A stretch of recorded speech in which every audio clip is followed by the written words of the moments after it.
Hi all welcome back to our YouTube channel. അപ്പോൾ കഴിഞ്ഞൊരു വീഡിയോയിൽ നമ്മൾ ബയോളജി റിലേറ്റഡ് ആയിട്ടുള്ള PSC ക്വസ്റ്റ്യൻസ് ആണ് നോക്കിയിട്ടുണ്ടായിരുന്നത്. അപ്പോൾ ഇന്നത്തെ ഒരു വീഡിയോയിൽ നമുക്ക് കെമിസ്ട്രി റിലേറ്റഡ് ആയിട്ടുള്ള ക്വസ്റ്റ്യൻസ് നോക്കാം. അപ്പോൾ നമ്മുടെ ഒരു ഷോർട്സിൽ ഒരു കമൻറ്റ് വന്നിട്ടുണ്ടായിരുന്നു ഗിവ് അവേ ചെയ്യാനായിട്ട്. അപ്പോൾ ഗിവ് അവേ നമ്മൾ ജസ്റ്റ് ഒന്ന് ഈ ഒരു ചാനൽ സ്റ്റാർട്ട് ചെയ്തിട്ടുള്ളൂ.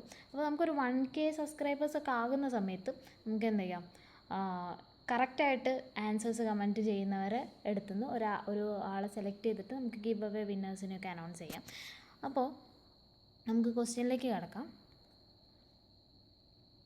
അപ്പോൾ ആദ്യത്തെ ക്വസ്റ്റ്യൻ എന്ന് പറയുന്നത്, ഇവയിൽ ഏതാണ് ഭൗമോപരിതലത്തിൽ ഏറ്റവും കൂടുതലുള്ള ലോഹം? Option A aluminium, option B chromium, option C oxygen, option D lithium. അപ്പോൾ ഇതിലേതാണ് ആൻസർ വരിക? ഓപ്ഷൻ എ അലുമിനിയാണ് ഇതിൻ്റെ ആൻസർ എന്ന് പറയുന്നത്. ഓക്കെ, ഇനി നമുക്ക് നെക്സ്റ്റ് ക്വസ്റ്റ്യൻ നോക്കാം. ഏറ്റവും സാന്ദ്രത കൂടിയ ലോഹം ഏതാണ്? Option A aluminium, option B osmium, option C lithium, option D chromium. ഏതാണ് ആൻസർ വരുന്നത്? ഓപ്ഷൻ ബി ഓസ്മിയാണ്. ഓക്കെ, ഇനി നെക്സ്റ്റ് ക്വസ്റ്റ്യൻ. ഇവയിൽ ഏതാണ് ഏറ്റവും സാന്ദ്രത കുറഞ്ഞ ലോഹം? നേരത്തെ നമ്മൾ കൂടിയ ലോഹമാണ് നോക്കിയത്. ഇനി നമ്മൾ നോക്കുന്നത് കുറഞ്ഞ ലോഹമാണ്. അതിൽ ഓപ്ഷൻസ് ഏതൊക്കെയാണ് വരുന്നത്? Option A aluminium, option B osmium, option C lithium, option D chromium. ഏതാണ് ആൻസർ വരിക? ഓപ്ഷൻ സി ലിഥിയമാണ് ഏറ്റവും സാന്ദ്രത കുറഞ്ഞിട്ടുള്ള ലോഹം. ഓക്കെ, ഇനി നെക്സ്റ്റ് ക്വസ്റ്റ്യൻ. ഏറ്റവും കാഠിന്യം കൂടിയ ലോഹം ഇവയിൽ ഏതാണ്? Option A astatine, option B osmium, option C lithium, option D chromium. ഏതാണ് ആൻസർ വരുന്നത്?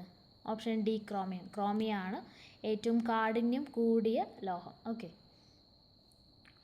അന്തരീക്ഷ വായുവിൽ പ്രധാന ഘടകം ഇവയിൽ ഏതാണ്?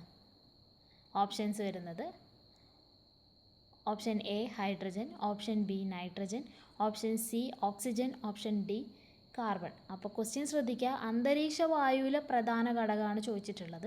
അപ്പോൾ ഏതാണ് ആൻസർ വരിക? ഓപ്ഷൻ ബി നൈട്രജൻ ആണ് അന്തരീക്ഷ വായുവിലെ പ്രധാന ഘടകം എന്ന് പറയുന്നത്. ഇത് നമുക്ക് കുറച്ച് കൺഫ്യൂസിങ് ആയിട്ടുള്ളൊരു പോർഷനാണ് ഇത്. അന്തരീക്ഷ വായുവിലെ പ്രധാന ഘടകം ഏതാണ്? നൈട്രജനാണ്. ഇനി നെക്സ്റ്റ് ക്വസ്റ്റ്യൻ. ഇവയിൽ ഏതാണ് പ്രപഞ്ചത്തിൽ ഏറ്റവും കൂടുതലുള്ള മൂലകം? അതായത് നമ്മൾ അന്തരീക്ഷ വായുവിൽ ഏറ്റവും കൂടുതലുള്ളത് നൈട്രജനാന്ന് പറഞ്ഞു. ഇവയിൽ ഏതാണ് പ്രപഞ്ചത്തിൽ ഏറ്റവും കൂടുതലുള്ള മൂലകം ഏതാണ്? പ്രപഞ്ചത്തിൽ ഏറ്റവും കൂടുതലുള്ള മൂലകം ഏതാണ്? Option A hydrogen, option B nitrogen, option C oxygen, option D carbon. ഏതാ ആൻസർ വരുന്നത്? ഓപ്ഷൻ എ ഹൈഡ്രജൻ ആണ്. ഇനി നെക്സ്റ്റ് ക്വസ്റ്റ്യൻ. ഇവയിൽ ഏതാണ് ഓസോൺ വാതകത്തിൻ്റെ നിറം?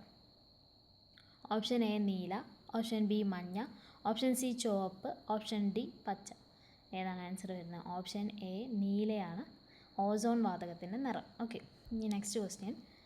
കത്തുന്ന വാതകം എന്നറിയപ്പെടുന്നത് ഇവയിലേതാണ്? ഇവയിലേതാണ് കത്തുന്ന വാതകം എന്നറിയപ്പെടുന്നത്? ഓപ്ഷൻസ് നോക്കാം. Options A hydrogen, option B oxygen, option C sulphur, option D carbon. ഇതിലേതാണ് ആൻസർ വരുന്നത്? ഓപ്ഷൻ എ ഹൈഡ്രജൻ ആണ് ഇതിൽ ആൻസർ വരുന്നത്. Next question. ഭൂവൽക്കത്തിൽ ഏറ്റവും കൂടുതൽ കാണുന്ന മൂലകം ഏതാണ്? ഭൂവൽക്കത്തിൽ ഏറ്റവും കൂടുതൽ കാണുന്ന മൂലകം ഏതാണ്?